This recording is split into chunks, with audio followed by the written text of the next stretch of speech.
happy to host the first forum on Super8 cinema and moving images. We started discussing this project a little over 2 months, less than 2 months. July ba? Sigurado ka? Hindi, August. Oo. So medyo, it took us, we wanted to make it more manageable. Ang sabi ko dito sa mga main masterminds, na don't think of it as a one-off event. Hopefully we can host another one maybe in 2 years. So I think this is a good way to begin the discussion and conversation about experimental cinema to a younger generation of filmmakers. No? So just to introduce the main proponents of this program, we have Erwin Romulo, Jun Sabayton, and si Raymond Red. Sila yung tatlong unang kausap namin, and then they brought in other artists, collaborators. Roxlee's here, and Lot Arboleda. They will be part of tomorrow's program, the closing program. So I won't say too much. I'll hand the mic over to June. Ayan, welcome po sa first forum ng Super8 Cinema. Gusto sana namin maging festival ito, pero dahil mahigpit yung MTRCB ngayon, gawin na lang natin yung forum. Kunwari, yan. Hindi, biro lang. Pero may forum talaga siya. So, dito si Erwin Romulo. So, ngayon ay, this year are mga 40th anniversary na ng Super8 na ginamit ng mga artists at mga filmmakers sa Pilipinas. So, 1983 talaga yung parang marami silang gumagamit noon. Hindi naman marami, pero mga ilan-ilan. At syempre, andyan na rin sila Nick Deocampo, sila Raymond Red. No? Tapos mamaya pag-uusapan natin yung mga early works nila. Tapos bukas may mga new works na nag-experiment ngayon ng mga batang filmmaker. Nakaka-excite kasi may mga bata ngayon na first time nilang hawakan yon sa age ng TikTok. So nakakilabot, no, na may mga nagkaka-interest pa rin gawin na kahit kaya na siyang gawin ng AI at ng yun pa rin, no. So yun, andito si Erwin Romulo. Interesting din yung bukas, may unconfined cinema na parang expanded cinema. Ito yung bahagi na ginagamit ng mga artists bago magpunta ng video art. So ito yung nawawalang link papunta sa moving images na video art. So gagawin ni Lot and ni Roxlee. So yun, thank you very much, Erwin. I just wanted to say thank you to everyone to attending today.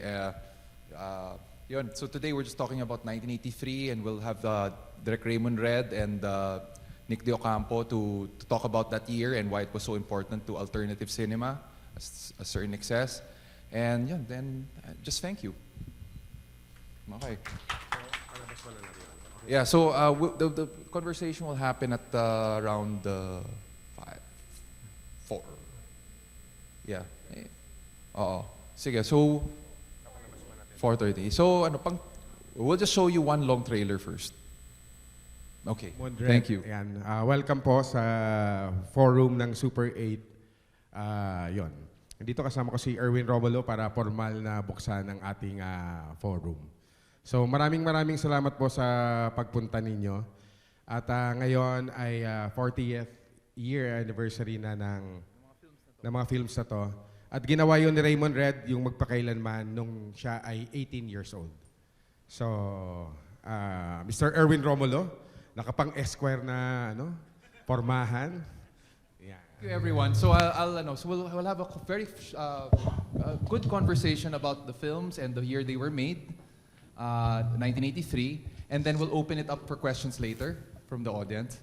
So I just wanted to ask first, what's it like? So this is 40 years later from when these films are made. So I'd like to ask lang the feelings of, you were 18 years old, Direct Reymond. Seven. Oh, but maybe we can start nga how it started. Okay, okay na. So who would like to be? Sir Nick. Yeah, I think the context really matters, in discussing these films, because it was one of the most turbulent decades, and if I may even say it, after the Spanish Revolution, So I would like to think about that. If the 1890s was a very turbulent era for Philippine history, I would like to think that the 1980s was also its equivalent, sa panahon namin, kasi another revolution happened. Just remember 81, which is when martial law was lifted, but from the pan we went to the fire because by 83 Ninoy was shot. That was when we made the films. And then by 86 we know exactly what happened, the EDSA revolution. So I would like to think that we were going right into the eye of the storm, so to speak. And keep in mind the role that technology played, the Super8. So there is this element of technology intervening into our lives. And on top of it, we were having our workshop. We were educating ourselves. I was running a film workshop at the UP Film Center, which is now the UP Film Institute, all right?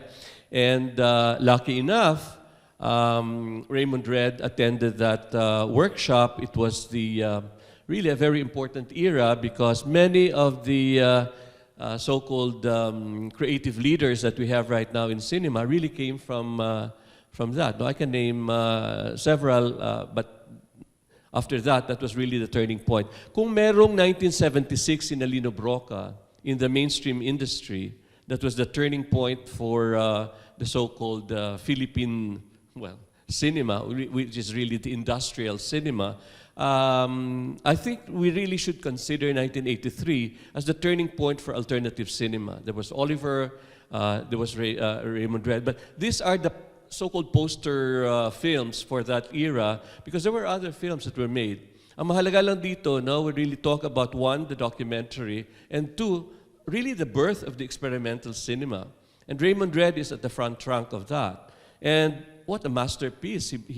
I'm so happy, and you are so lucky you saw this in a colored version. Because most of the time, he keeps on insisting that film was really black and white in his mind and keeps insisting on the black. But can you imagine the poetry? But this still is nothing compared to the real Super 8, the crispiness of it. No, kahit papaano na-satisfy ako nang mapanood ko. I haven't seen this maybe for the past 20, 30 years as colored. So anyway, the point is the context is important, the politics of it, the creative era at the time, and at the same time, the pedagogical side of it. Because really alternatives, we really used workshop, education as our platform. Diba? So napakahalaga ng film education para sa amin. That's where we all really gathered, and that's where we came from. Thank you. Direk Reymond, you were originally studying painting. Am I correct? Yeah. Yeah.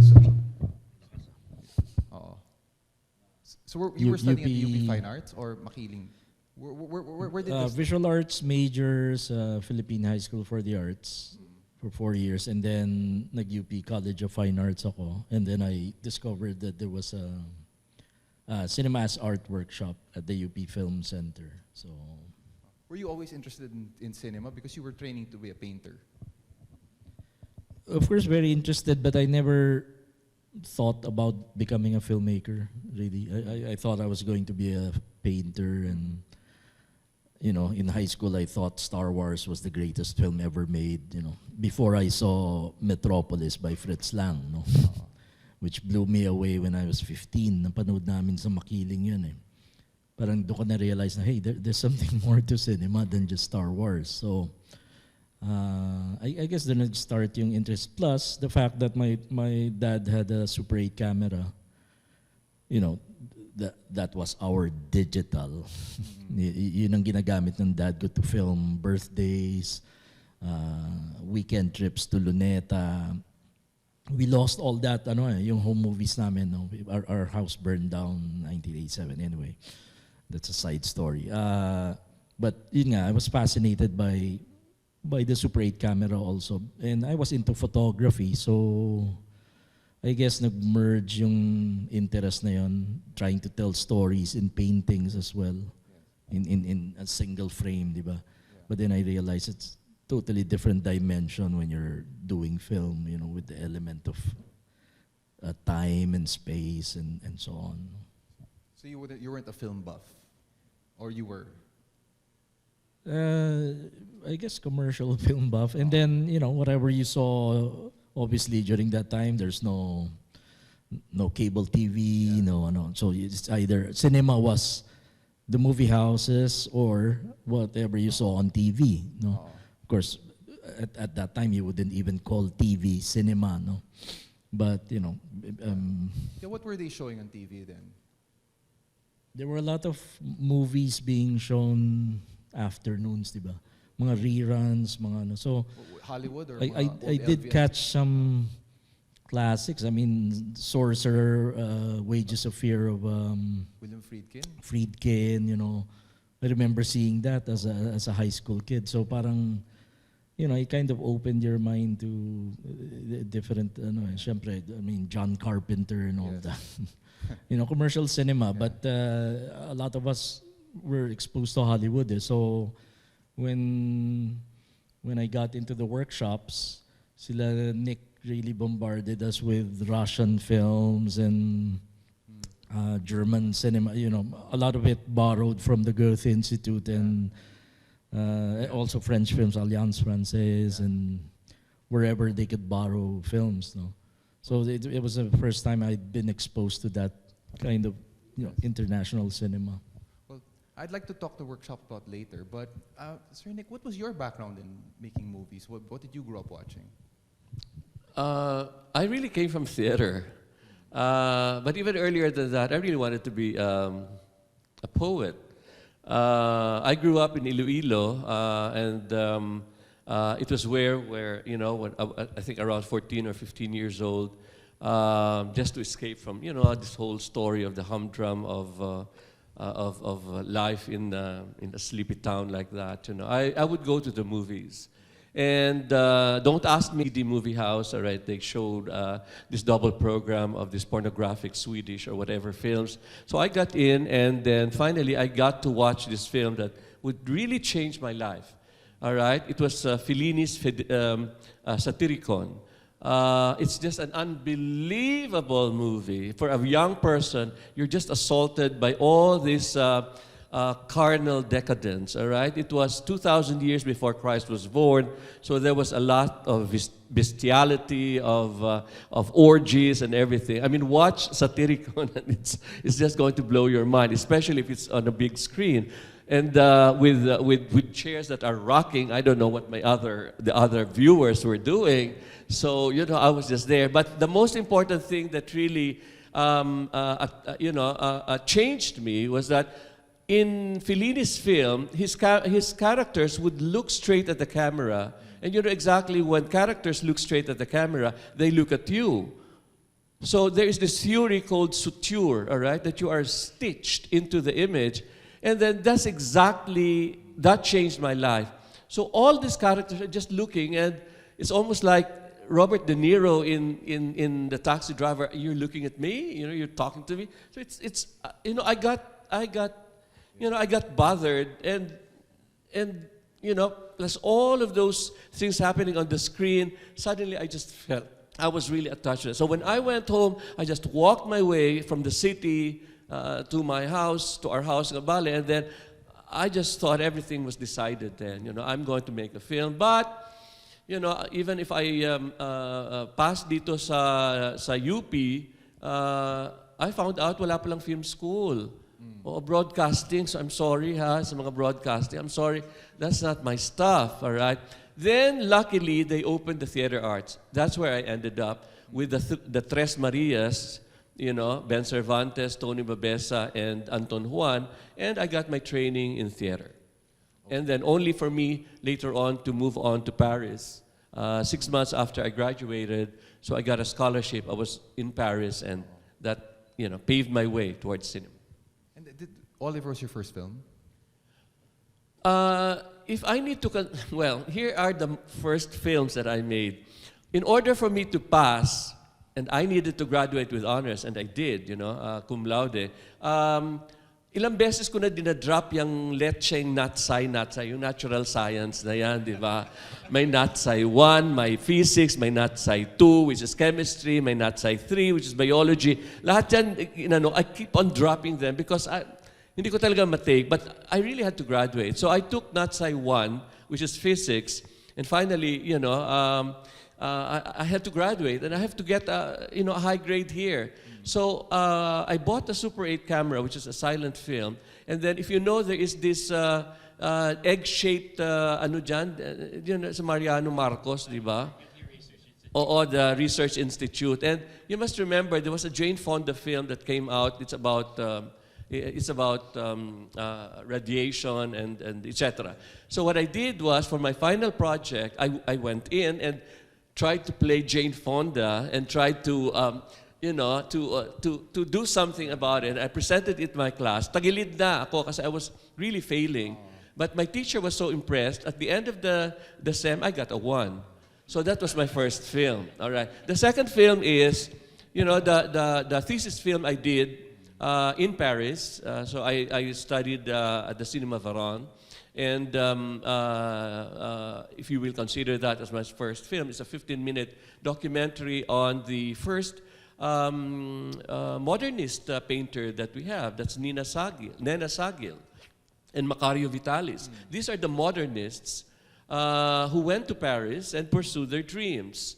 And to a certain point, you know, they were, in my formative years, you know, they really locked in my whole idea of what an artist is. You know, you're dedicated to your art and that sort of thing. So that was my, again, first film. But when I came here, the breakout film is really Oliver. But that should not have been my first film. The first film should have been about the child prostitutes, because I was in Paris when this documentary, Le Trottoir de Manille, was made about the Philippines, and it was a big sensation in the entire Europe when it exploded on European TV. And so that's when I realized, I knew that there were child prostitutes in the Philippines. When we didn't know about that, ganun ka-successful si Marcos in suppressing, you know, that piece of information. We didn't even know here that, you know, we were already the child prostitution haven. So I came home and started to make a film. So with my Super 8 camera, I was going to Santa Monica, Mabini, and all of that. And many times I was always being called upon by the police, you know, kasi hindi talaga, wala akong permit eh. So it took me around 4 years to make that film. While trying to make that film, then I made Oliver, and that's what you saw. So the camera itself, Super 8, I mean, a lot of people, I guess, haven't seen a Super 8 camera. Could you, Direct Reymond, talk about how difficult or how easy was it to use, or what kind to use a Super 8 camera? What did you need to know? Well, the 8mm film kasi has been invented since the 1930s. But Super 8 was an improved version. 1965. No, it was invented 1965. As old as me, no? Yeah. So it was actually easy to use because it was, you know, invented as a consumer camera. Talagang pang home movies. So yun talaga yung purpose niya eh. And then some artists, I guess, started experimenting with it. I mean, you know, experimentalists were already experimenting on 35mm and 16 before that, no? But they found a new format, cheaper, more accessible, affordable, and so on. So I guess there was a lot of experimentation with Super 8 already going on in the late 60s, early 70s, no? But you said your father had one. Yeah, in the early 70s. So yeah. Yun ba yung gamit niyo for Magpakailanman? No. So there were a lot of models. Back in the day, we would call it Instamatic. Kasi di ba, remember the Kodak cameras, the totally instant photo cameras. You don't have to set anything. Okay. So parang, Point and shoot. point and shoot eh. Instamatic in term na ginagamit. So parang ganun ang description namin with those Super 8 cameras. They're like Instamatic Super 8 cameras, no? But by the time I got into the workshop, this is the first time I was introduced to kind of higher-end Super 8 cameras. You know, you could adjust it manually for exposure and aperture and all that, and then frame rates. You can start experimenting with it. So it you know, it lends a lot to giving you that space to try and experiment. No? Parang it really encourages you know, as a filmmaker to experiment with it. So there really is something more to it than just being cheap and affordable and accessible. No? But being portable, malaki nagawa, no? I mean, you know, modern digital filmmakers took advantage of that, no? In the 90s when all these mini DV cameras were But I coming guess out. taken for granted now, but we have all cameras on our phones. Yeah, so nobody imagined that before, no? Yeah. So yun na yung medium nun eh. So parang yun nga, we were trying to find other ways to use it, Yes. meaning the way they were not meant It's corrupted. to be ano. So sa film ko, it was my first. I always say this is my first film. No, I don't, kasi most people now would refer to their first film as their first full-length film. No? My first full-length film was in '92, Bayani.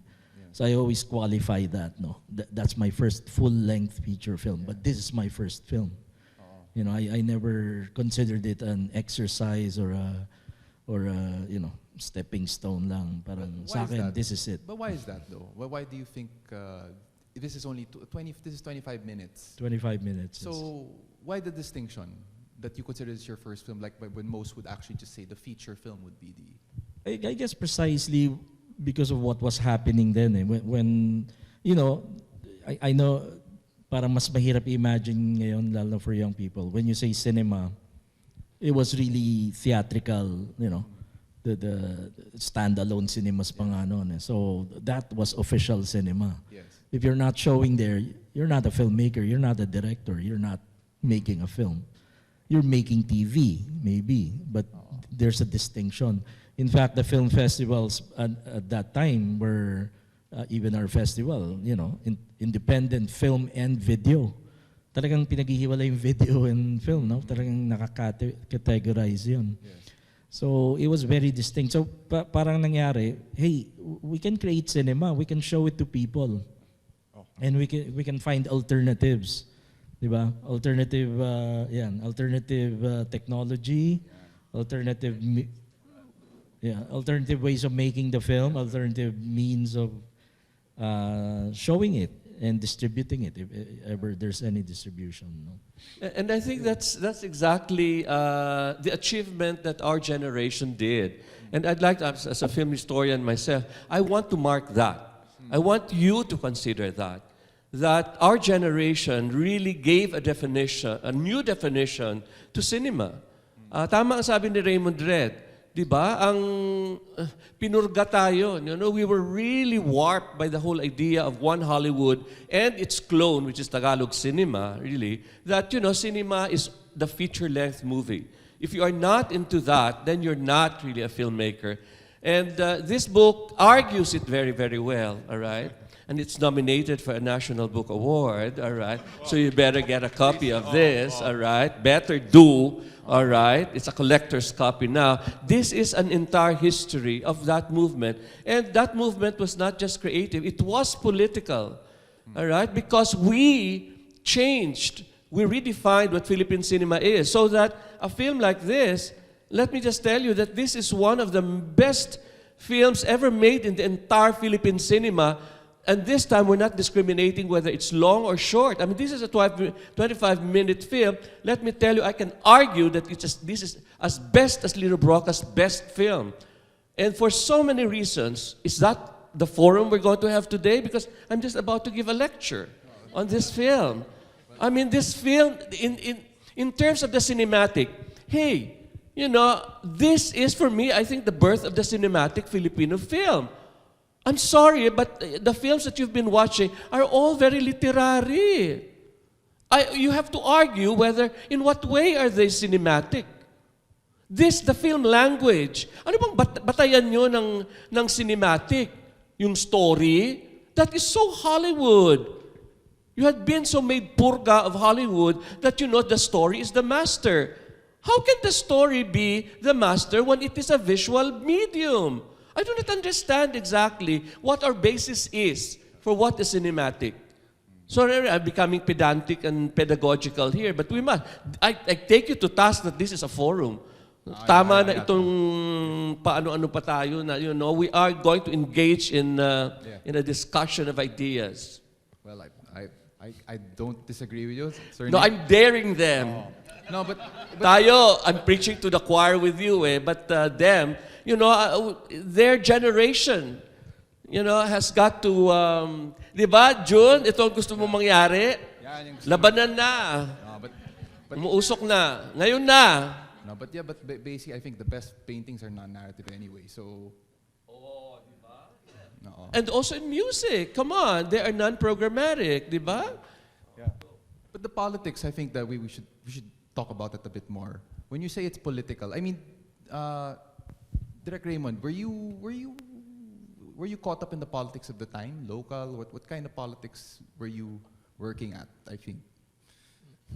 Everyone was caught in the middle, I guess, whether you like it or not. Kasi it's, you know, it's social. Nandun ka eh.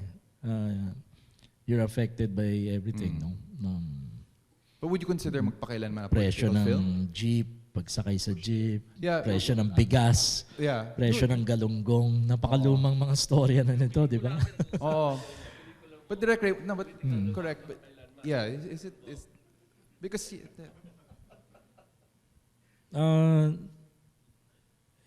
not directly, kasi it was never the intent from beginning. Kaya lang, that's why there's such a thing as socio-political eh. Parang hindi mo mapaghiwalay eh. You know, it's intertwined eh. Hindi ka makakatakas, di ba? So, like when I set out to write this concept, you know, ni-require nila Nick yun eh, di ba? Storyline muna and so on. It came from so many different inspirations. Siyempre parang may elements of Faust and haunted fantasies and of course silent films, and obviously I was influenced by Metropolis, no, which is of course very political. So parang ganun eh, you're bombarded by that, tapos you're trying to express your own ideas, personal thoughts and feelings, putting it in, you know, it's a very personal film in a sense, no? And it was really questioning, ito talaga was about existence and very existential siya. It was inspired also by Blade Runner, which some people might find strange, no? Parang it doesn't look anything like Blade Runner, but that was one of my main inspirations. I had just seen Blade Runner in 1982, and then it really changed me as a person, and the way I, you know, think of existence, and totally different. So yun, I tried to express all those thoughts and feelings very personal in this film. But let's not really look at politics as you know, yung napaka-obvious na politics ng Bali. We know that, as I said, the context was very political. But Reymond just came back from the National Arts Makiling.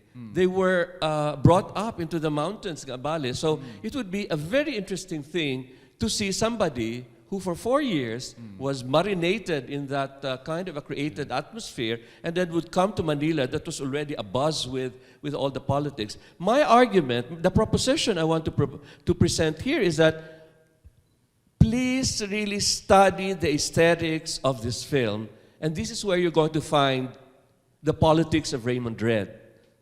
All right? Samantalang, Sinalino Broca would compromise themselves by making one political film, and then they had to make 4 other compromising films. I mean, and then we call them political. I mean, political only in that one film, but the 4 other films, just look at the mathematics of it. Isn't that -3?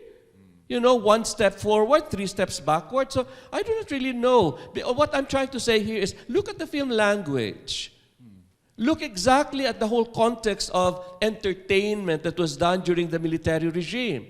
And then you've got a film here, and you can say that in terms of our own movement, we really had to create a separate space, wherein the film language would really challenge the commercial film language. The narrativity of it. Is this narrative? Yeah, it is narrative, but wow, in what language does it speak? All right? So in fact, you question exactly, they are now national artists, it's time to question exactly what is national in their film language. Because in the end, cinema is motion picture and it speaks its own language. Hey, they are so articulate in terms of the classical Hollywood cinema. You cannot escape, or at least they didn't want to escape. And they mastered the classical Hollywood language. Broca, look at it. I present him in my classes. Some of my students are here. All right, that he speaks perfect classical Hollywood language. We have to look for his Filipino identity and the struggle to attain that somewhere else. And I cannot talk about this right now. It's not my class. But in the films that we've made, in Raymond Red's films or in our documentaries, study the language that we have. Is it still, the classical Hollywood cinema language?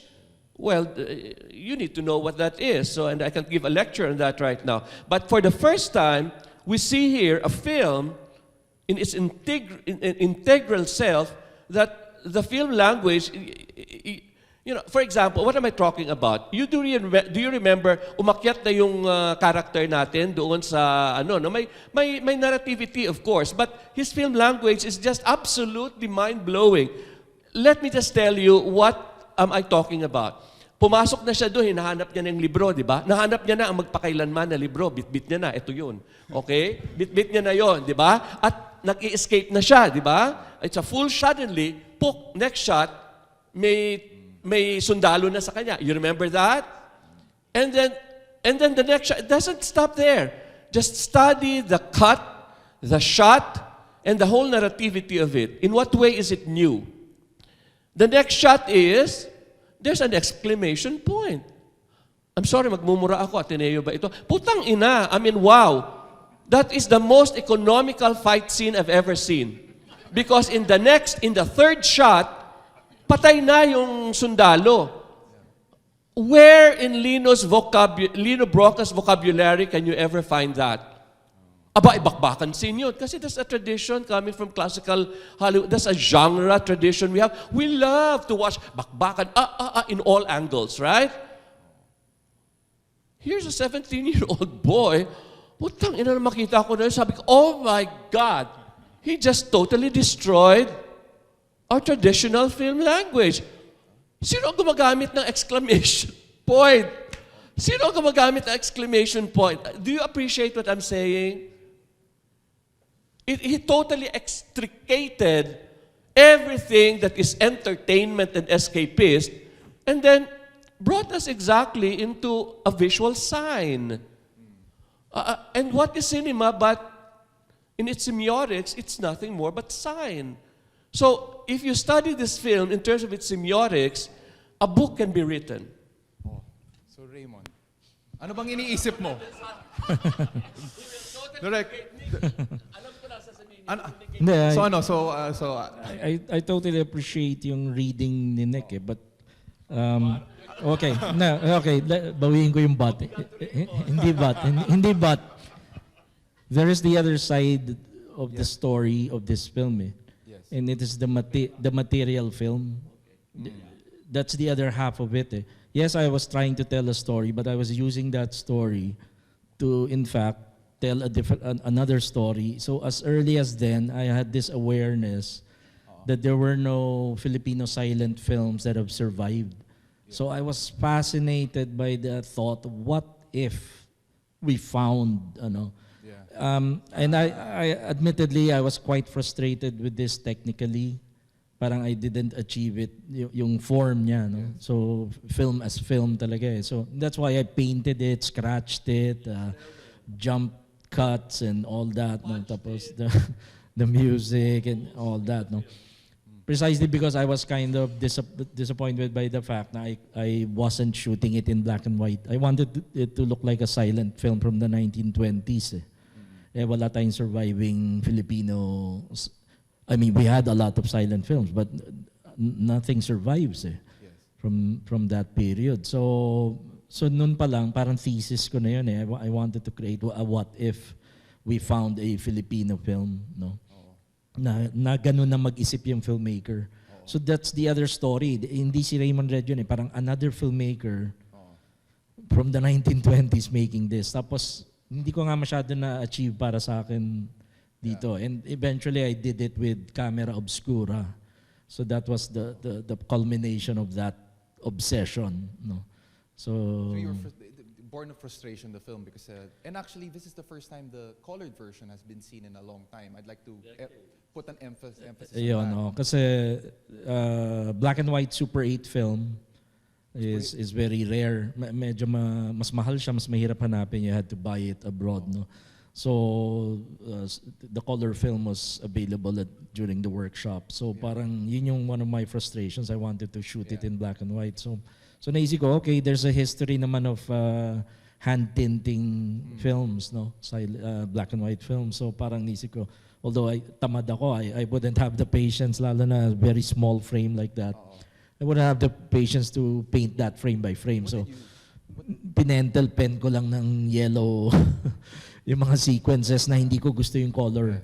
Whenever, manonotice nyo, whenever the scenes were a little bit more kind of amber in color, like I shot in sunset and all that, parang masaya ako sa look.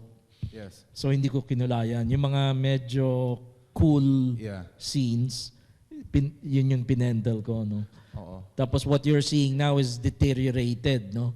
Kasi nung bago yan, nung first time pinalabas siya, mas marami yung color eh.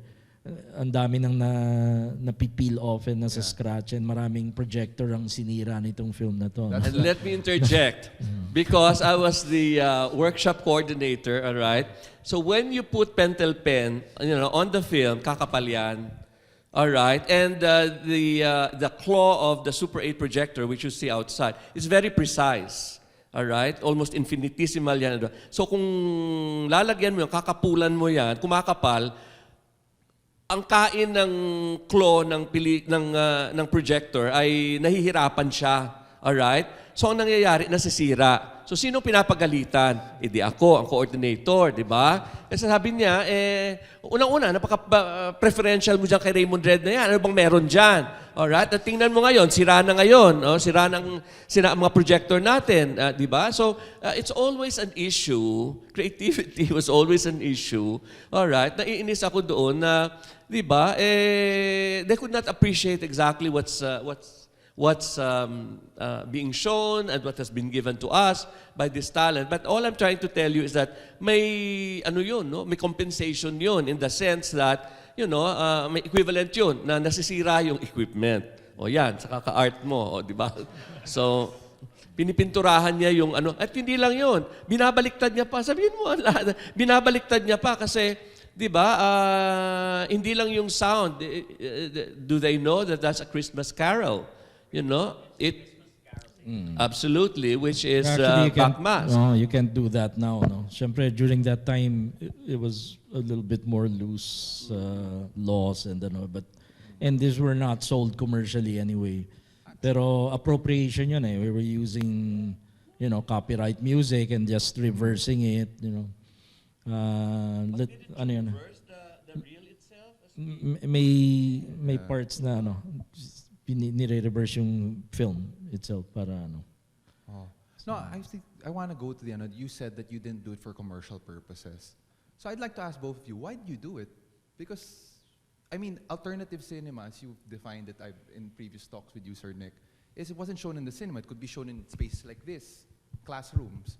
No, but we invaded the commercial spaces. Henry C. demanded that I give him $500,000 pesos. At the time when $500,000 pesos was a lot, I delivered it in cash in his, not literally in his office. But what I'm trying to say is, I brought with me all the Super 8s and the 16 millimeters to SM Mega Mall, to all of the malls. The best compliment I ever got was from Kidlat Tahimik, the national artist. And he said, Nick, napasok natin ang templo. All right? And I thought that paid off every hinanaing, every hardship that I had, because he could not. He just went on and said that, I could not imagine that, my films can ever be shown. 16 millimeter films shown in 16 millimeter. We were uncompromising. And we were showing it in all the movie theaters. And yeah, we had the audience. And it was a paid audience, hindi katulad ngayon, libre kayo, di ba? At nahihirapan pa tayong magpuno. But I understand. But during that time, my God, we were all hungry. And I think it was very infectious. Yung passion namin, we were just a small band of Mobile Fund filmmakers, we're so 80s, and yet we had the patronage. So the point now is, why were we making those films? Why shouldn't we? One, I don't know kung anong sagot ni Raymond Red. Of course, he'll answer this after. I was just angry. I was very angry. But it's a creative anger, right? You're angry that the movie industry is like this when there are many options. Well, I'm sorry, I studied in Paris, no? So I saw a different kind of film culture, no? And I came home here and I said, what the hell is this, it's this world that I'm in. And so I was just a lone voice. The good thing about it is I used my position at Mobile Fund. I used it. Let me just go into that issue, Abale, of the Super 8. The reason why, I ran a workshop sa Film Institute was because, one, I won the essay writing competition on Shakespeare on film ni Miss Virgie Moreno sa UP Film Center. So I won first prize by analyzing all those Laurence Olivier films, all right? So then suddenly she looked for me and she said, can you work for me? And she's going to give 600 pesos monthly, so now I can pay my rent, all right? Having said that, what was my first job? My first job was to run a workshop. And then I found out who were the coordinators who ran the workshop before. Well, there was Ismael Bernal, there was Peque Galiaga, there was Amable Aguiluz Ticoy, there was Butch Perez. So big names. And then I said, I will be the fifth one. And what a big shoe to fill. And so the thing is, sa kakabukas, I was orienting myself in her office. Then I opened one tocador and then I said to everybody, ano itong equipment na ito? Yung nakita nyo kanina. So everybody said, yung mga technical stuff, ay Super 8 yan. Oo, yung pangpatay, burol, ano ba yan? Birthday, burol, at what you man call it? Kasal, di ba? So sabi ko, ay pwede natin magamit ito. Ay walang matutunan ang mga bata dyan. Sabi nila, automatic yan eh. Walang matutunan ang mga bata dyan. Ay, sige, gamitin natin. At your own risk. Di ba? Gamitin mo, walang matutunan. And then, tumawa sila dahil nga kasal, burol, at birthday yung sinasabi nila. That's what it's for. It's really used only for exercise. No, we really weaponized the amateur, low-tech Super 8. That's where we made our films. We took it, tama. Well, the pedagogical philosophy I gave to the students was that dahil limited yung mga pelikula na ginagamit, is that, you're fighting for your life. This may be the only chance you're going to make a film. So with that, they got, excited and maybe, na-inculcate sa kanila na, look, this is the only time we're going to make our film. We better make it good. In my case, I had a different agenda. So they had a workshop on the weekdays. Sunday, I was a weekend filmmaker. I would go to Tondo, that's where I met already Oliver. So I was a Sunday filmmaker. All right? Dahil hindi nila ginagamit on break kami. So why did we make the film? Sa akin, I was very much attached to the politics of the times. When Ninoy Aquino was shot, para sa akin, that broke the camel's back already. Nothing could stop me now. All right, nothing could stop me now. Although I was already making films as early as around 1981, all right, with just my little coverage of anong tawag nito, or rather 82, of the child prostitution thing. But by 83, I said nothing could stop me anymore. Oh, yeah. Interesting yung question mo nga kasi sinasabi ni Nick, it touches on something very important parang looking back lalo na. I realized, looking back, when we were making the films, we wanted to say something. We wanted the voice. We wanted to express our thoughts, ideas. Pero the funny thing is, looking back, when I was making that film, I never thought that this will be seen by,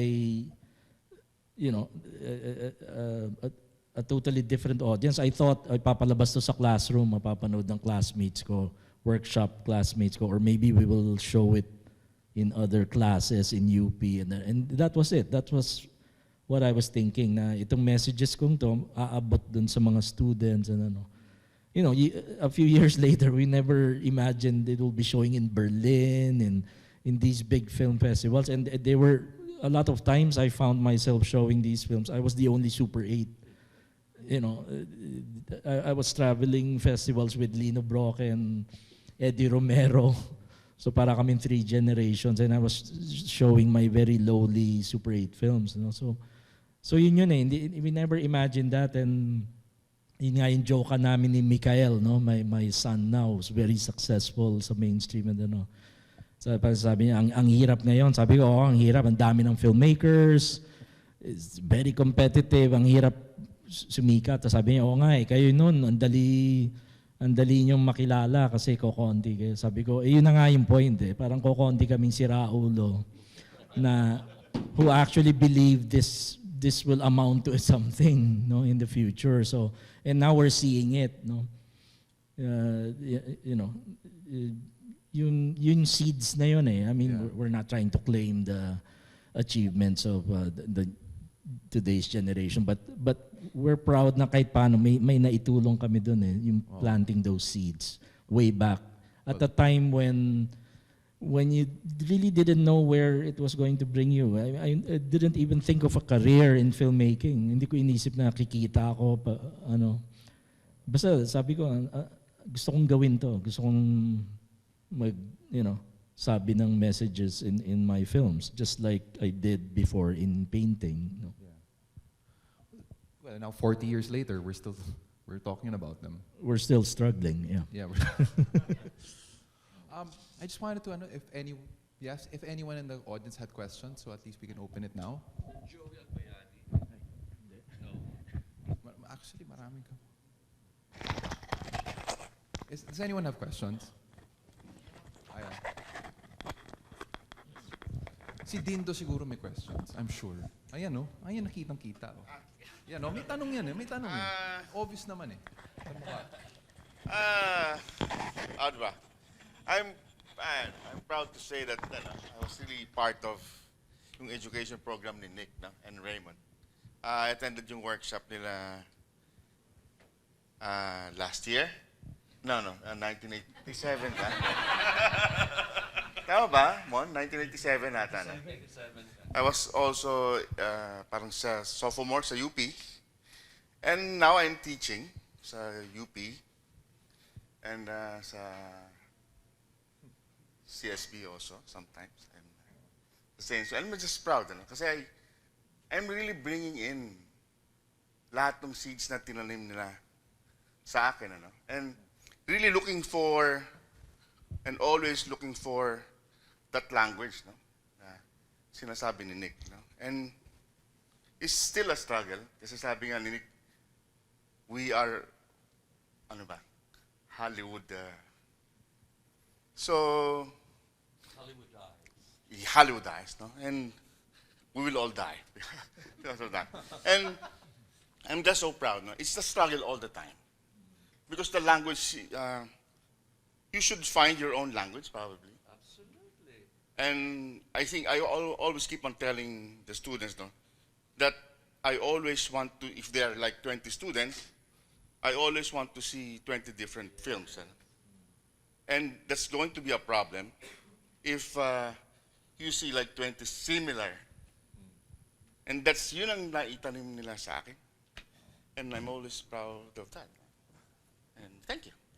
And again, I felt sad after seeing Oliver. I saw it when I was like 18 years old. And So 5 years ago. 5 years ago. And I felt nostalgic and emotional because I felt it's like the same up to now. So, you know, I'm kind of emotional today. But again, thank you. Thank you. Yun lang naman. Yeah. Yeah. Si June, maghanap ka ng mga tao. Ayun, no? Gusto ka raw marinig ni Nick. They were my mentors, me and my sister and my mom. We attended a workshop, so naging teacher namin ni Kiri tsaka ni mom. Silang dalawa, no, okay. Pero team Super 8 sila, team 16mm naman ako. So that was my, I would say, my weapon, okay. So maybe I can ask Sir Nick and Reymond. So what is alternative cinema now? Sa panahon ng TikTok daw. Okay. Alternative cinema is always referential, no? The big question we need to ask is, what is it an alternative of? So hindi siya hindi trans-historical ang kahulugan ng alternative. In other words, yung in-establish namin na meaning ng alternative nung panahon ng 80s ay ganun pa rin ang kahulugan niya sa panahon ng TikTok. It cannot be. Di ba? May nagsasabing, paano maging alternative ang TikTok samantalang it is popular na? Hindi nag-equate that way eh. It is still an alternative in relation to your Netflix. Meron pa rin isang dominanteng expression na namamayani, and in the end, hindi yan sa paramihan. Kasi let me just tell you right now that the thing is, after 40 years, this is almost like, you know, a golden age, although I claimed it was in the 80s that the golden age of alternative cinema happened. We might not even call it right. But this is the most popular time for alternative cinema. It is so ubiquitous. Ubiquitous is that it's everywhere. I mean, every school, every island in the country right now, we're producing short films or short format films. And yet, it still is not an industry the way we know an industrial cinema to be. So, ang tanong ni Ma'am Sari dito ay, so what is alternative cinema now? Then let us look at, all you have to do now is look at your dominant references. Hindi ba everybody's going to Viva Max? O, kaya na, magkadiretsohan na tayo dito. O, di ba, sino ang nanonood? Viva Max pa rin, di ba? And they're making money. You make your short film right now, you put it in YouTube, are you making money? There's a chance you will, but many times you don't. Di ba? So we are still alternative, even if, ang maganda lang dito ngayon, ang dami-dami na natin, speaking different languages. Di ba? Can you just imagine, meron na tayong Hiligaynon cinema, meron na tayong Bicolano cinema, may Kankanay cinema na tayo. Every island is now speaking in a different film language. So, it's a beautiful feeling. While the movie industry, well, spectacularly, it collapsed. And nobody even wants to, you know, everybody's in denial. Nag-collapse na ba ang movie industry? Nobody seems to know it. It has, in a spectacular way. But no, it's too hurting. Masakit. Denial tayo dyan, all right? Wala tayong mga legends like the Gloria Romeros and the FPJs. I mean, Coco Martin, I have to think about it. All right, but anyway, the point now is that the alternative cinema now is coexisting. That's my analysis. It's now coexisting with what we once considered to be the industrial popular cinema. Thank you. June, can we go with somebody older from the audience? Yan si Jason Tanliwag. Hi. May question sorry. May question ako for Sir Nick and Reymond, obviously. I think that now Super 8 is sort of making a small comeback, right? Like, because more people are yearning for something different, right? Something different from the sheen of streaming services and all of that. But I'm noticing that while they adopt the tools, the language of the films themselves aren't really that different from what you're saying is Hollywoodized. So I guess, what then, siguro, especially for younger filmmakers, like, how can they make use of these tools to create new languages that we can all share? Well, specifically yung Super 8, I'm really amazed, no, yung na I met the younger group experimenting with the format. And most of the filmmakers I've seen are experimenting on it in its form, di ba? Film as film eh.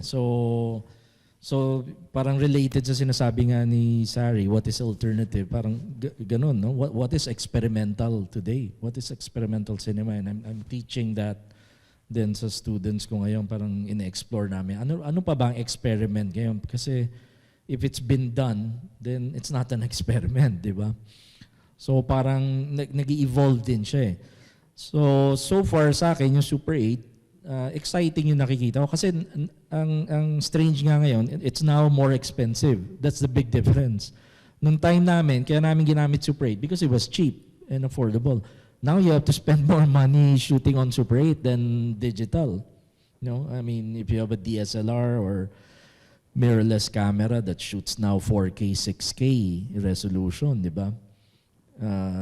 It's cheaper kasi, di ba? It's data. You save it on SD cards and so on. So parang strange na may grupo ngayon na talagang they want to rediscover and re-explore the format. Ano.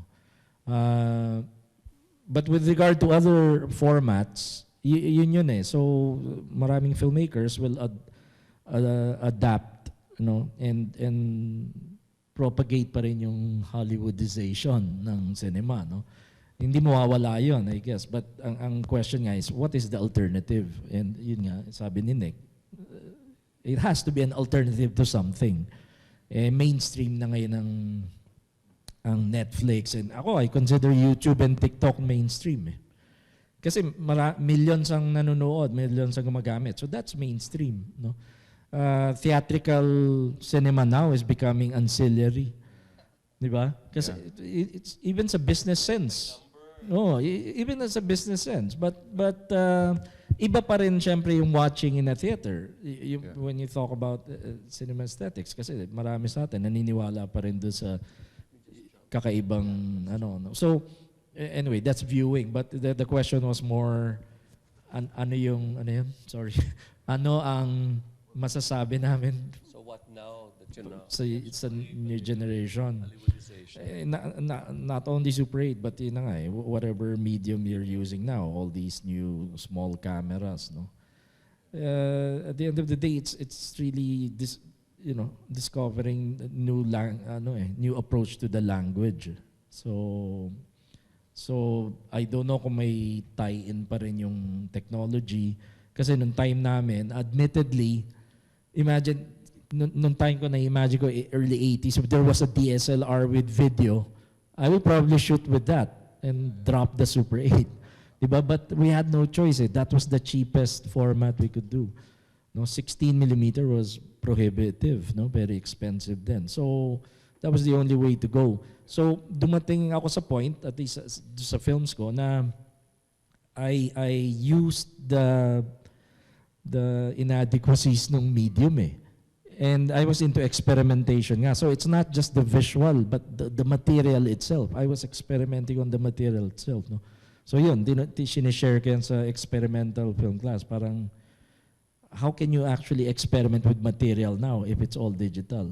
What do? You use magnets and destroy the data in the card? Or I don't know. But yun yung point eh. So yun yung extreme experimentation. I'm not saying experimental cinema is just that, no?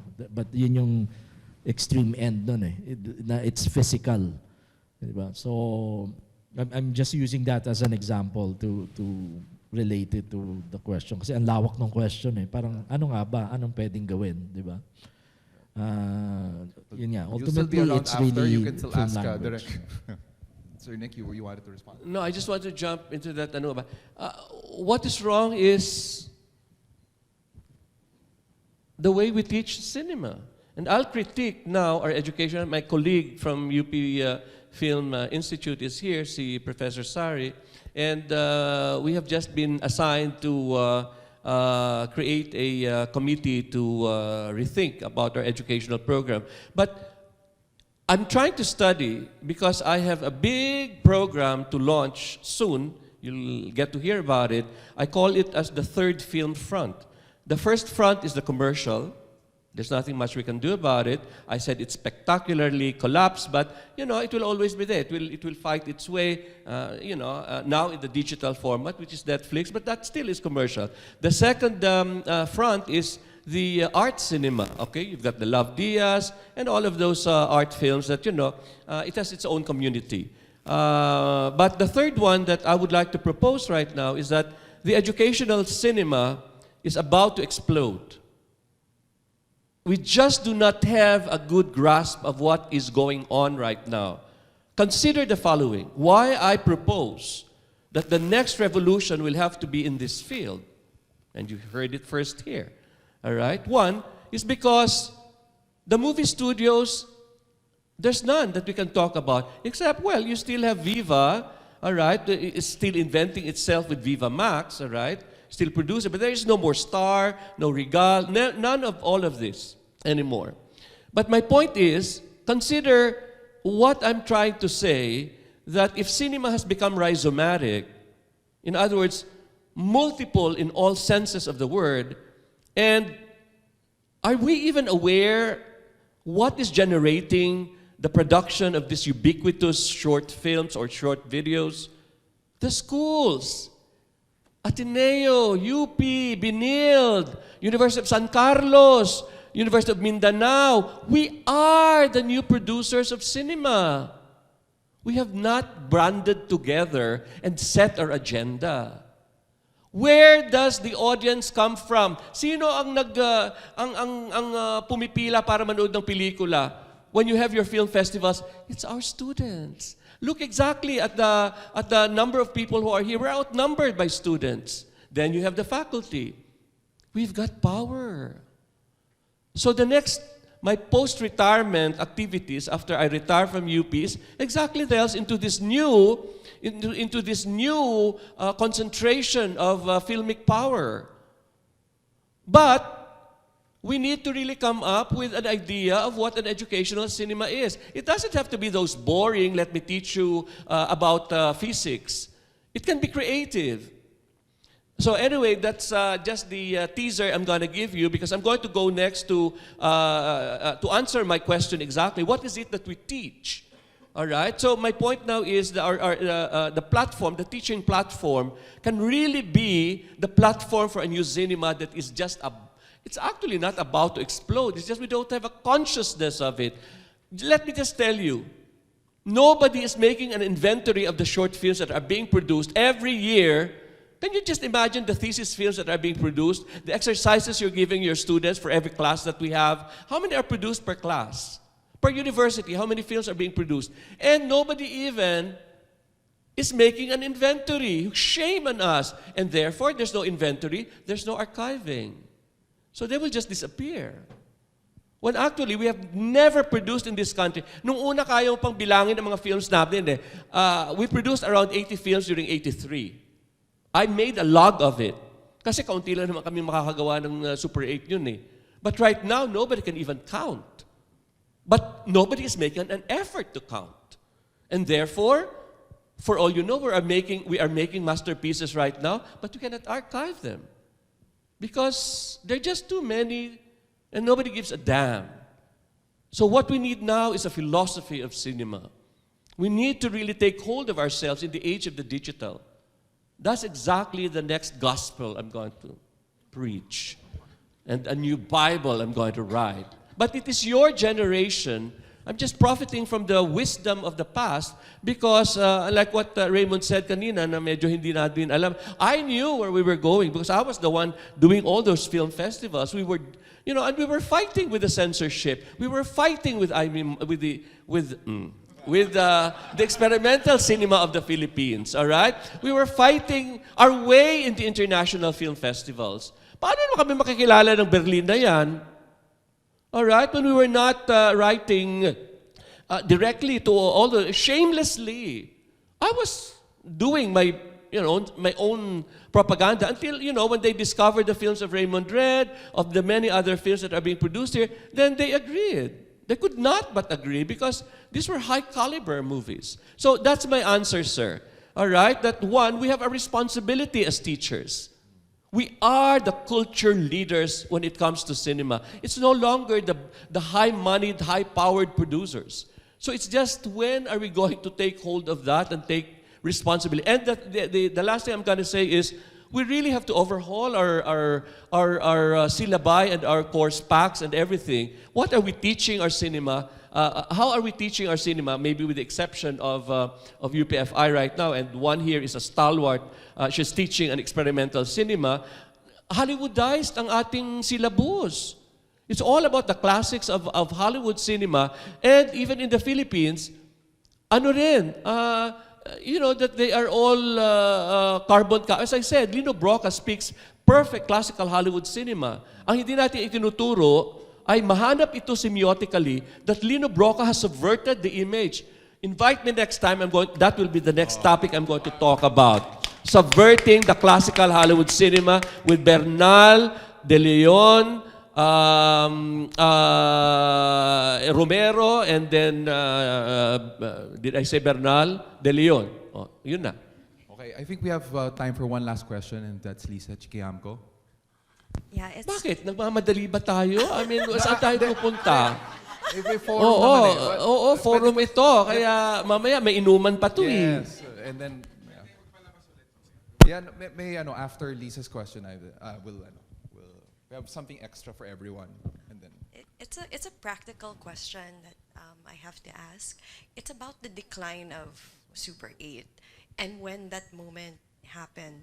A few weeks ago, I interviewed Larry Manda, and he told me about a film that he made, which was called Farewell, Miss Super 8. Yeah, Farewell, Miss Super 8. And he was talking about the closing of the Kodak Processing Center, and then that the equipment to process was actually donated to Mowel Fund. But I think there was, parang from what you were saying, parang the lack of knowledge of how to process it then. So I'm very curious also to know about that moment as well. It was a dramatic moment. All right. So we were dependent. But come to think of it, the whole colonial discourse is still there. So we were running away from Hollywood, from colonization of Hollywood. But where did we go? You know, still we could not run away from the capitalist dependency. So the Philippines does not produce, manufacture Super 8, so we still became dependent. But not our creativity, we would like to think, all right? But anyway, what happened was, we could already see that Kodak was already making it difficult for us. So there was a time wherein hindi naman sila nagsara, pero sinasabi nila, we still have to send this, no? Send this to to all the Super 8 capitals. There can be Sydney, there can be Paris, there can be San Francisco, Los Angeles, New York, all right? So suddenly, like when I was making Oliver, I had to wait for around 3 weeks to a month until I get to see my next batch. So how do I go and shoot again my next one? Because I'm looking for continuity, I'm looking for a lot of this. So you're going to see a film that is so imperfect. I mean, study it very well. Actually, I was behind you, Dindo. I was just waiting for any hint at all that, oh my God, you know, there's, you know, nawala ang continuity niya dito sa ilaw, sa lahat na yan. Kasi, what can I do? I mean, iba-ibang, you know, napakahirap ng mode of production. And then, in the end, we can always argue that was really, I'm now saying, you know, it's not an alibi, part of the struggle. Anyway, what I did, being the coordinator sa Mowel Fund, I kept writing Kodak. I kept really, and I went, with my presence, went there and really lambasted the national manager and whatever, that, you know exactly how dependent we are on this, etc., etc. Siguro nainis na yung Kodak. I'm sure pinag-usapan nila yun sa kanilang boardroom. You know, later on, nandun ako sa office, it was an afternoon, a hot afternoon, around 2 o'clock, there was a huge, really a huge truck that entered the Mowel Fund compound. And it was covered with a trapal, all right? So all of us were just amazed at anong dumating. So may mga pinasign sa kay Boss Rolfi, etc. And we found out that we have just been gifted the laboratory, the entire machine, the huge machine, from there to there siguro, the entire machine was dumped. I mean, para sa akin, pakiramdam ko, it was dumped right into into the compound. I mean, to really maybe taunt us that, sige, kayo magpatakbo nito. Tingnan nyo na lang how much water is needed to run this machine. You know, tingnan natin kung may mga environmental ano kayo to where it will go, all these chemicals that you need to do. So, ando doon. I mean, natahimik kami. Ako personally, natahimik. Because you remember it, Reymond, pagpasok mo doon, you remember it? Pagpasok mo doon, doon namin inilagay na. Kasi dinump lang nila yun sa tabi ng kantin. Kaya nga, wala nga kaming chemical. So, yun na nga ang taunting nila. Dito pala si Roxlee. Tama yun. Naku, pag-usapan lang, ibang episode pa itong kay Roxlee na ito. Oh my God. So, that's exactly what happened. So, killing us softly. It was a soft death that we had. All right? We tried to protest, kicked our way, but in the end, by the 90s, it was all over. And then 90s, if you remember, transition to video. First, it started as an analog. All right, an analog. It was only in around 2010s when the digital came in. But it was already everywhere. The cover of Time magazine, of Newsweek, that, the age of celluloid is over. Welcome the age of the video. That was the 90s. I remember that very, very well. And for us, it was very dramatic because the last gasp of Super 8, really, the machine that made it possible was dumped right into, so dramatic. And in the end, of course, ano ginawa? Pinagtitinda yun. It was binaklas yun. Pinagtitinda yun per kilo, the whole weight of it. I mean, farewell, Super 8 is, see, we were all sentient. We were all conscious of our own generation, of our own time. But I think Roxlee should have the final word for this. Kay Roxlee, kasi napakahalaga siya. He is as important as everybody else because Roxlee is just the mad genius. Eto, mas sane pa nga ito yung katabi ko. Roxlee was the most impulsive, the raw energy that he was. Because you know why? Nihilism was the aesthetics. Nihilism was the language. Nag-uusap tayo about language. Si Raymond Red nga, may ni-rework niya ang narrativity eh. May narrative pa rin. Nalaman natin na may character yung Magpakailanman, di ba? Kunin mo kay Roxlee at talagang, he just totally, I mean, a raw language, this is Roxlee.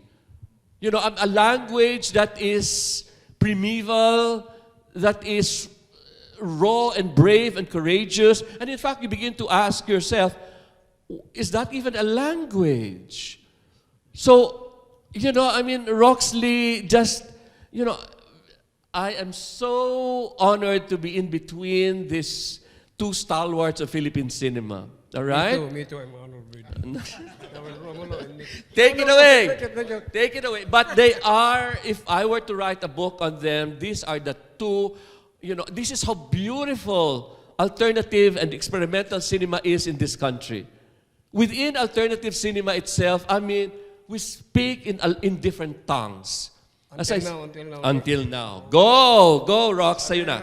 Until now, we're still stuck to Super 8. Parang ganon. No, I'm just going to add something regarding the processing and the materials. By that time, na medyo nagdi-decline na or ang production ng Super 8 or what, I heard, hello? Hi. Are you alright? Of course. Add ko lang yung by that time na yung Super 8 na dumating na sa point na we are doing the processing. For example, mga one roll or what. I think Reymond did something for Super 8 na self-processing. So, but that's just one roll. Parang kukunti lang. Isang film. Isang film. Although now, we are also doing that with the Jesed. We are doing the self-processing. No, that's Jesed. Yan, nagpa-process. amazing So, nga. Tiyaga nila. parang nabuhayan ng loob ulit yung mga bagong nagsushoot ng Super 8. So if you have something na mga 2 rolls or 3 rolls, affordable pang ma-process yun. Pero kung full length, medyo mahaba-abang ano yan. Tulad sa'yo mo, anong masabi mo nun? Pag-process Hindi, mo. naalala ko nga yung dinala na ng Kodak yung machine. Yun, no. Talagang that was the sign na this is the end sa Philippines. Bisibayin, hindi namin mapoprocess na. You have to spend a bit more and send it outside. No? Actually, the closest was Japan. There was still the Imagica lab in Japan was still processing Super 8. So that was the closest. Otherwise, US, Australia, Germany, ganun, papadala mo yung film. And I remember that, the late 80s, I was still shooting Super 8 eh. 1991 na ako nag-16 millimeter. So up until 1990, I was shooting Super 8. I would send it abroad, either New York, and eventually nakapag-shoot na ako ng black and white Super 8, which mamaya. Yun yun, 1989. May nagtanong dito Pinapalabas kanina, namin.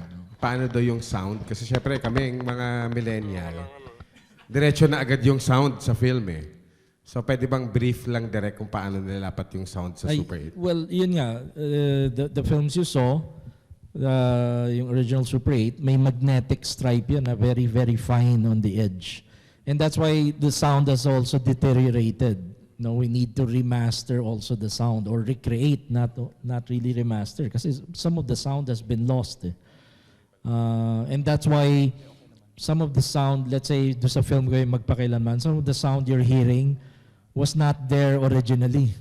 Para nag-deteriorate siya, nagkakaroon ng additional sound. Actually, gumanda eh. Kasi bagay doon sa film, may mga weird squeaking sound. Ano yun eh, galing yan sa projector eh.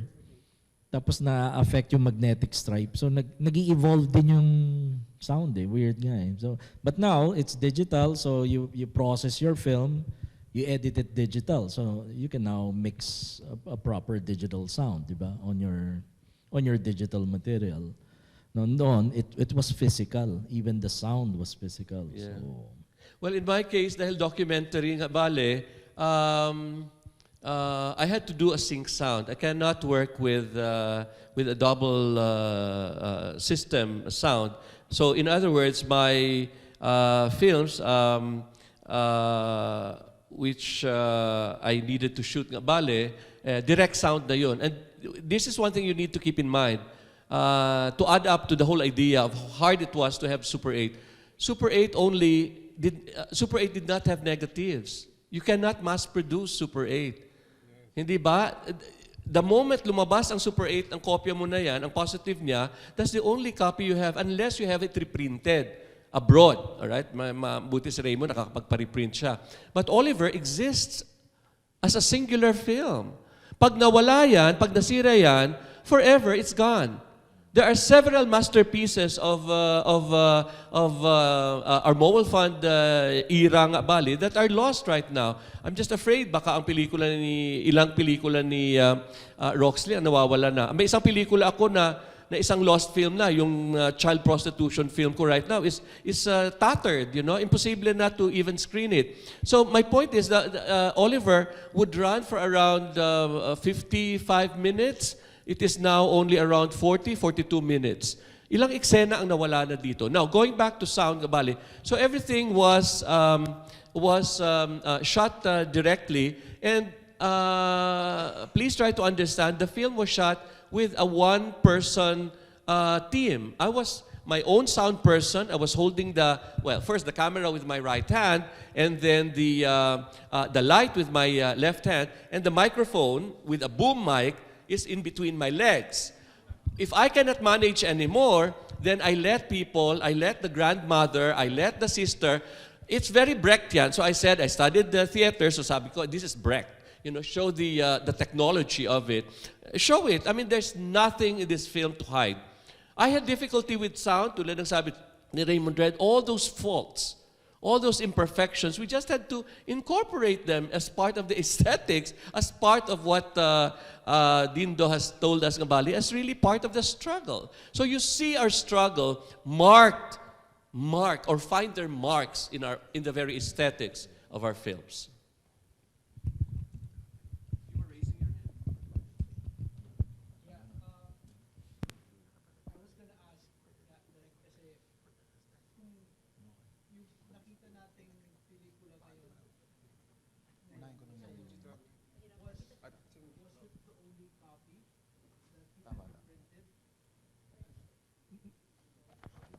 I'm sorry. I was gonna ask kasi Sir Nick kind of explained a bit. So the film that we saw here, yung Magpakailanman, was it pang ilang copy na yon ng film na yon? Kung hindi pala, ngayon ko lang kasi nalaman ito na isa lang. Kasi reversal film nga ang Super 8. Popularly, it was only available reversal. Reversal is parang sa mga nagpa-photography dati, slide film, di ba? When you process it, it's positive. The image is there. So that's your only print. And you can see it, di ba? The editing was done with tape splices. Yeah. So tumatalon yung cuts, no? That's why it's the only copy. it's the only copy. The Super 8 reel, no? Yeah, But then medyo, okay. the video image you saw is already a scan that was done in 8mm Pro in Burbank. So high-end na yung nag-scan yan, but ganun ka-crude yung film eh. So whatever is left of the film, that's what we saw. No? And ito nga, color, kasi nga, I don't know kung napanood yung black and white version ito. No, this is my first time directing. For 12 years kasi I've been showing this as black and white because I said nga that was my frustration. And then Nick has been against it and Teddy. And so Teddy kept telling me, no, you have to show the original again, you know. So I decided, okay, I'll show it today. So ngayon ko lang ulit pinalabas in color original. Tribute na rin kay Teddy and syempre for Nick kasi sabi nga niya. No, because I asked Nick if he had seen, when was the last time you saw the colored version? Oh, so just to and he didn't know that he was about to see the colored one. Oh, kasi before we were showing it as Super 8, projecting it. Every time you project it, nagde-deteriorate yung film, nasisira na. No? So I was lucky, I got a grant from FDCP, tapos pinascan namin sa Burbank. No? So at least may image. Masyadong contrasty yung nakita yung image, masyadong saturated.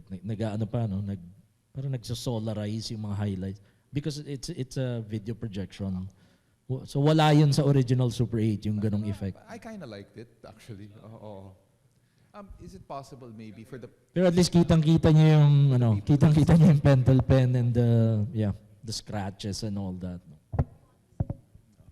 No, actually, nabanggit lang niyo si Teddy, and I guess we have to mention that Teddy ko, film archivist, film legend. I mean, he was a supporter of cinema. He passed away just recently, and it's his birthday. It would have been his 65th birthday today.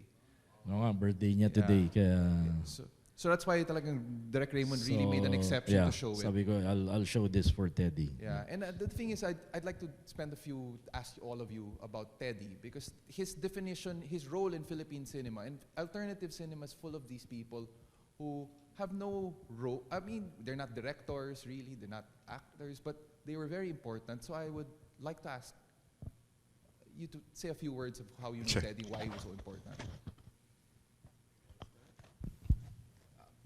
Mga filmmaker na walang pelikula. Sabi ni Direk Raymond Red. I've known Teddy since I started making films. Kasi nakikita ko na siya sa UP eh.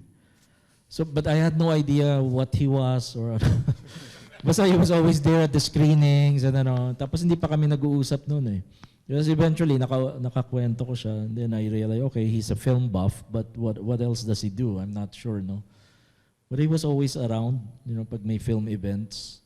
Until, eventually I realized he attends film festivals. He was really serious about it. So parang he had that interest in archiving and learning the history and preserving the history very early on. And then, he helped introduce me to international contacts like Roger Garcia, who eventually became my producer. No, Roger And Tony Raines, of course, siya nagkwento kay Tony Raines that there are these Super 8 films in Mowal Fund and maybe you have to see them. And yun, so nakatulong yun kasi Tony Raines programmed my Super 8 films for the very first time as a retrospective. As early as 1986, it was already called a Raymond Red retrospective, no?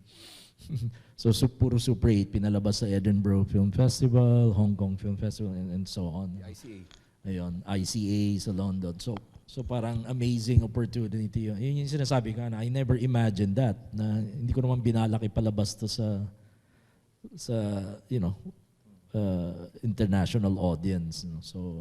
So yun, ang laki na natulong ni Teddy sa ganon kasi one thing led to another. Rox, ikaw naman.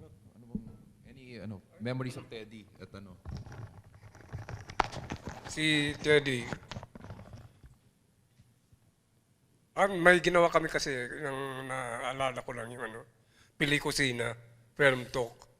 Parang cooking and filmmaking. Parang siya nag-suggest noon sa kanya ang concept Habang nagluluto kami cooking, talking about films, talking about the directors or Lino Broca or yung mga kung paano ang mga pag-process ng films or what. And somehow, nakagawa kami ng isang episode. Siguro mga 12 minutes yun, ganun. So, sa kanya ko nakuha yung ibang mga idea na medyo parang comedy, ganun Minsan nga sa Luneta, nagkaroon kami ng ice, yung sinimalamig. Project namin yung Super8 or film ba yun? Project namin sa Black Abyss. Talagang pag pino-project mo, nakikita mo yung parang screen na medyo natutunaw siya natutunaw yung eyes kasi, di ba? Natutunaw yung parang malamig talaga yun malamig tingnan Yun yung kanyang mga idea, nakuha ko lang sa ganun Kami-kami lang yung, parang kami-kami lang ata ang audience nun Yung iba medyo, hindi nila makuha yung concept. Yun lang, puro masasayang sa kanya. So, yung birthday ni Teddy ko. Oh, yan, birthday niya, Teddy ko ngayon. No, so when I mentioned Teddy, I could see that you were reacting already. So Yeah, because Teddy was really there in almost every major moment for alternative cinema. Workshop, you can count on him. All right? Film festivals, my God. I mean, I could not have organized all those festivals. 12 editions of Pelikula at Lipunan that made, I was able to travel to the regions, all right? Oh my God, this is the most important. When it was the centennial of world cinema, 1995, because if you remember, 1895, inintroduced ni Lumiere ang pelikula. So, 1995, I did not even think about it that what we organized here in Manila was the biggest centennial celebration of motion pictures in the Asian continent, all right? I showed 100 films, all right, that included, major films like we premiered the Metropolis, the newly minted Metropolis. That was our opening film. And then we had Satyajit Ray, we had Bergman, we had Kurosawa, we had Fellini, etc. Even the king of Cambodia sent his films and sent her daughter, the princess, to grace our film festival. We had films that came from, sino nga itong may-ari ng CNN? Ted Turner. From his personal library, he gave me the films that I really wanted. Death in Venice, 8.5, and I think The Night of the Shooting Stars. From his personal library, and I received a letter from him in support of our festival. That's when I said, when Henry C., well, of course, his people, asked for 500,000 pesos so I could use the entire alley, 6 movie houses. Di ba sa isang alley na yan, 6 movie houses, from Cinema 1 to 6, I got them all for a week. All right? To celebrate the centennial. And of course, we were showing the short films, the experimental, and we had around 30 international guests to come. These are programmers, Moira Sweeney, big names from Berlin, so it was really a big celebration. Who was there to really help us?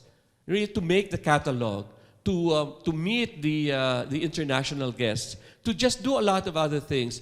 And including the publication. We had a publication called Movement Magazine. I think it was a major publication of our own era. So we were not just making films, we articulated exactly our generation. That is something that I sort of miss in this generation. You need a little more focus, but anyway, maybe that's the rhizomatic definition of this period. But the point is, Tedico was always there. If there's anything, and he knows this very well, anything that I really wanted him to do it, and it came out as a frustration, is if only Tedico wrote down everything he knew about Philippine cinema, how rich our film history would be. But wherever he is right now, I'm sure he's at peace. Sari?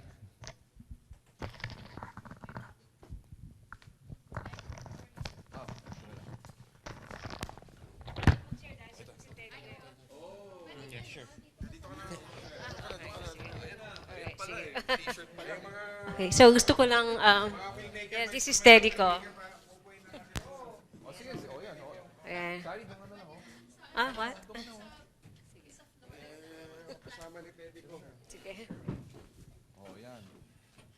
Yeah, so gusto ko lang mag-share about Tedico. Yeah. So this is care of Tad Ermitanyo. He made this t-shirt.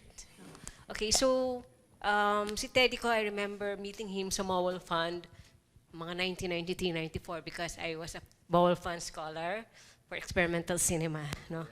Pero nung time na yon, as aspiring filmmaker, si Tedico everyday nandun siya sa Mowal Fund. Araw-araw nandun siya. Parang doon siya nakatira. Tapos, ang kinakausap lang niya, si Raymond Red, Louis Quirino, Tad Ermitanyo, Nick Deocampo, just the boys. No? So, feel mo yung boys club nung time na yon. Pero kaming mga young, aspiring workshoppers, hindi niya kinakausap. Relax na doon. Yung kinakausap niya, even si Raymond rin, hindi nababansin noon. So, ayun. So finally, so he was there. And minsan, ang pumapansin lang sa akin nun kung si Sir Louis Chong pa yun, the photographer. Kasi meron siyang photography studio doon na if you enter that studio, maraming bastos na pornographic, So, yan, di ba? It was a very exciting time. So I remember, si Sir Teddy, finally, I made my film, and then I made I was doing a research on my documents about the Philippine-American War, Memories Forgotten War. Tapos one time, nasa Mowal Fund ako, nakatambay lang ako, bigla siyang lumapit sa akin. So, hey, gumano siya. So, sabi ko, bakit nakausap nito? Kasi hindi nga siya talaga yung pag-usap sa akin, di ba? Si Raymond Red lang kinakausap niya, si Nick, si Louis. So, sabi ko, hi, Teddy. Hi, sorry, I heard you're doing a documentary on the Philippine-American War. Sabi ko, oh yes, I'm working on it now. Sabi ko, oh, you know what? Are you doing research? Because I have a book. It's a very rare book. It's called Brother or a Man Sitting in the Darkness. And I said, oh my God, Teddy, I've been looking for that book forever. I need that book. Where can I find it? Actually, I have it. And I can sell it for you for 500 pesos. So kinausap niya ako para bentahan ako ng libro. And at that time, 500 bucks is very expensive. Hindi niya ako tinawaran, sabi niya. I can give to you because it's very rare, So sabi ko, okay, I'll get it. And then he started talking about, I own or I have one of the most, parang sabi niya, biggest underground library. I have books, I have collections, posters. So siya, I'm like, okay, well, yeah. So I thought he was just exaggerating and bragging about his massive collection. Pero parang the way he described it, parang dinescribe niya na parang cavernous, massive, underground. So parang visually, so I thought he was really, sabi niya, it can match the collection of National Library, gumagano siya. So he was really trying to sell me the book, So, okay, I'll buy your book. So that's when we started, for talking, ganun. Pero it would only be at least 15 years later when we really became close because he he started propagating regional cinema, and of course he was interested in sci-fi. And then, of course, I also fell in love with sci-fi, and then like Direct Red, Raymond Red. And I had opportunity to work with him sa the Ang Docu, and we were the curators. And so we were co-curators, and we argued a lot. Kasi sabi ko, if you're going to get me as a curator, I cannot program my documentary.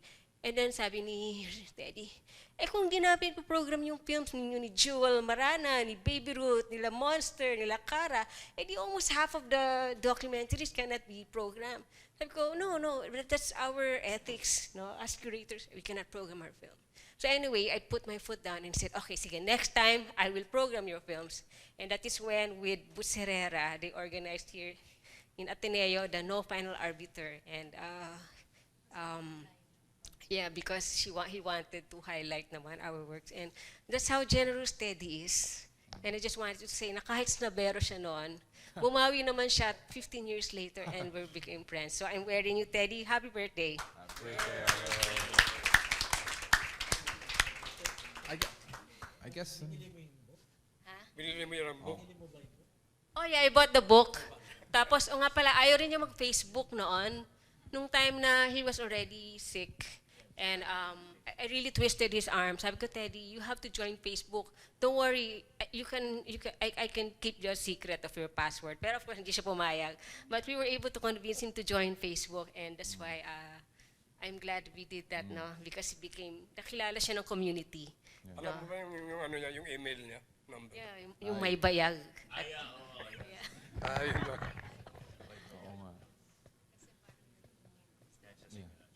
Baka anyone else wants to share something? But yes. Ren Aguilar, writer, met Teddy 2010, 2011, and you see, the thing about Teddy is you were talking about him showing up at all the festivals. Hindi lang sa festival siya pupunta. He would go to art exhibit openings. I think he actually dropped by this program that I organized for Imaginarium 2014. Like all these experimental music guys from Cebu, and then Derek Tumala's Multiverse group was doing projections. And this was the most spectacular. When we wish more people could see this. But Teddy kind of, for me, embodied that philosophy. There, Cheska Kasaway, who was a close friend of Tengal Drilon, who was himself mentored by Teddy Ko. So this is two chains down. We were talking, I think Tengal reminded me of this conversation a couple of weeks ago. When Cheska and I were talking about like how do I get more involved in this, this whole effort, to promote experimental art in general, not just film, but also other things. Sabi niya sa akin, Ren, just show up. Just be there for them. Just show your support and care, and show them you care, because people like every little warm body counts. I'm just paraphrasing. And for me, the person who best represented that philosophy was none other than Mr. Teddy Ko. And because of him, I got to know a lot more people, with Sophia, with, the experimental film community. And Cinemalaya in 2012, that's where I got to meet Reymond for the first time, because of, he would drag me along and like, oh, you should meet this guy.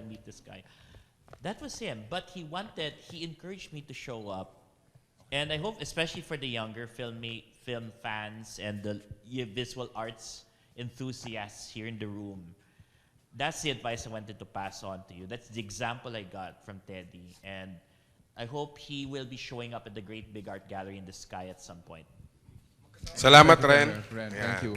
Thank you very much. Yes, just Teddy really was a good supporter of Philippine cinema, and that's why we showed the colored version of Magpakailanman. But we're about to conclude the formal part of the program, but everyone, there's some snacks out, some refreshments, so we can still continue the forum. But we have one more